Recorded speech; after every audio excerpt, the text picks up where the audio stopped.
Qala ndaba ihagu qala. Ihagu ezilalini.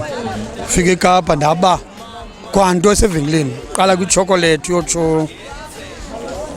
Hey zonke izinto bendizibamela kakhulu. Ndisafunda bendiba yonke into. Yonke into mina bendiyiba ndisafunda. Ubefore bra ex-girlfriend yami yabo.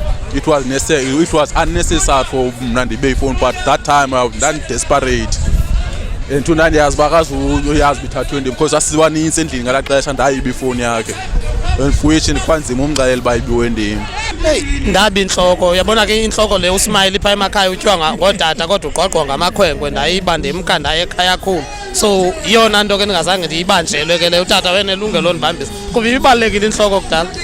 So buri yam leliphi lona tyala wakho alenza awalibanjelo? Hayi ityala endandikhe ndalenza ndingazange ndilibanjele ayikukuba kwagoli eshop. Wawube ntoni? Ya bra like ndaba inyama man.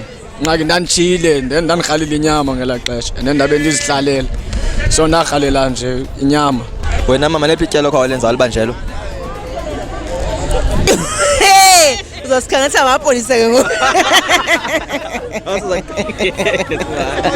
I think ityala bendingalibanjelwa lela lityala ndandisemncinci. Ndandiziba ipeni esikolweni. So andiliqonda apha ebudaleni.